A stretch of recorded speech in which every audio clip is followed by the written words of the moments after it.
Welcome back to the Marketing Madmen. Nick Constantino here with Daniel Weiner, and we're gonna finish this conversation. I'm gonna throw up a couple of things that piss me off, and I'm curious your thought on them. How's that sound? I can't wait. All right, so fractional CMO. Has there ever been a dumber statement? And here's the worst part: you meet these people, they're doing 8 jobs. They don't even remember which fractional CMO, which fraction they're part of right now. These guys bring them in. These guys want 500 grand a year. It's like, oh, let me pay him 50 grand. He'll do 1/10 of the work. Let me tell you how that works out. Either that guy is doing 90% of the work and you're paying 10% of the salary, or that guy's doing nothing and forgets where he is half the time. Your experience with it, have you interacted with it? That was a more enthusiastic rant than the first rant, I feel like. There you go. I have. I think the biggest issue, I won't throw all of them under the bus. I think the biggest issue is nobody defines what it is. The words like fractional CMO or freelancer or strategist and all of these things have become like muddied, and they mean so many different things. I think there are very, very few true fractional CMOs. And I've met some of them, and I think they do an incredible job of having boundaries, and they have 1 or 2 clients that they do big and they're industry stuff. Specific, right? So usually, if you're in an industry that has either come up out of nowhere, there's not a lot of them, then it makes sense, right? I met one in the daily fantasy space. Yep. And like, how many of there are there out there that could even be doing this? So you probably worked at a big one, you burnt out, so now you want to take half of the work working in a smaller one. Like in those roles, it makes sense. But I've also met the other side where it's like, oh man, we don't know what to do. Let's hire a fractional CMO. Like, so are you hiring an agency and just calling them a fractional CMO? Like, you're right, it's completely muddied. Yeah, I think I learned this from the few fractional CMOs I interact with, who I think are real fractional CMOs, is that they want to work with a client for a year or less, and their goal is to get themselves out. Like, after that, they want shares or something, for a long-term play. But if one of them told me, like, if I'm still there in a year, I've done something wrong. They should be hiring a full-time person after me, and that's my job to help them. But here's the problem with that, and I agree with you, and I always see it happen. But that means somebody else has to still be in charge of laying out the strategy, because a CMO can't come in a year, figure out a plan, and then implement it. It's not enough time. So there has to be somebody at the top that's saying, hey, this is what I need you to accomplish. Go accomplish it. And even if it's accomplished, who is then taking on the role of doing this? It doesn't seem like it's a very well vetted out process.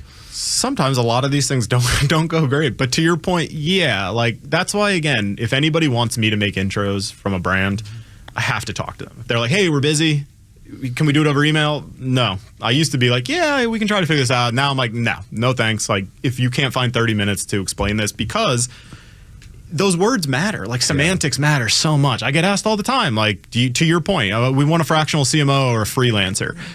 And we talk through it and we get to the core, I'm like, you can get a small agency, you can get a team and probably save some money of that. Oh, can we? Okay. Or like, sometimes they ask for an agency. I'm like, yeah, that's not really an agency ask. That's like a freelancer ask. So all of these things, it is all the rage these days with layoffs and economic uncertainty. It serves both sides well, I think, because if you're laid off, you can quickly say, oh, I'm going to be a fractional executive. It's so saturated now. There's so many. Yeah. In 2020 and 2021, I think it was like the heyday. People were like, this is the most amazing thing ever. And the people who executed on that first, it was their Super Bowl, right? Yeah.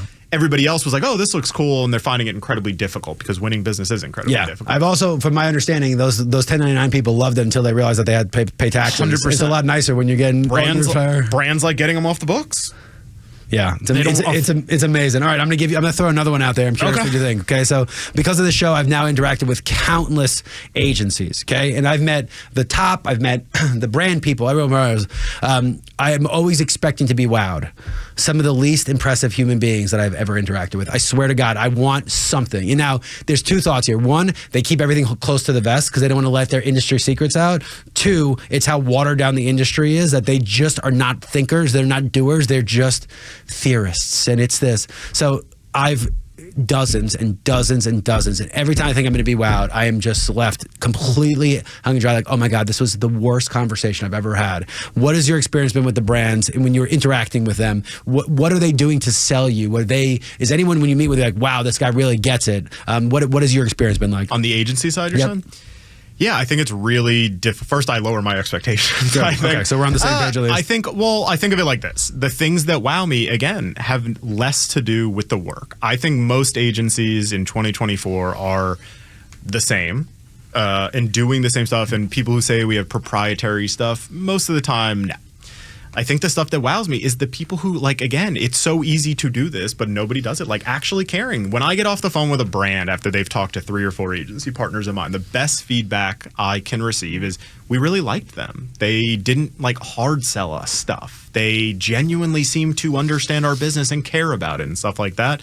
But no, I don't genuinely talk to an agency and wow, they're doing something insane. The only, and I have a handful of them that I do, and I couldn't explain it because it's over my head, is stuff that people are doing with data and first party data as it pertains to media and like loyalty stuff. Yeah.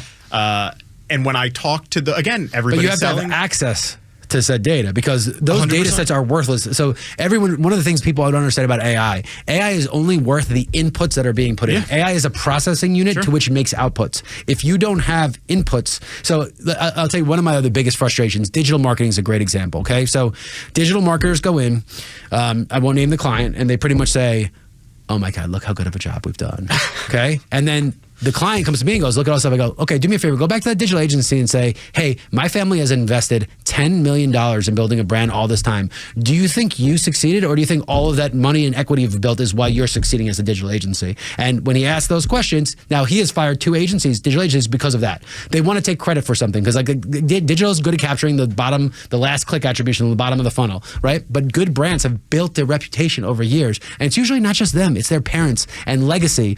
And digital agencies were able to capitalize and show all their success, but the success came from the brand that they've built over time. So I think it's one of the problems that you have now is that all these people, and you talk about attribution and first party data, that is all as good as what's gone in previously. You can't just take that and go from 0 to 60. If you did, it would take years. There's no tech that is going to take a fledgling fast food company and make them a data-centric company in a year. It's going to take years and strategy and turnover. And I agree with you that technology is there.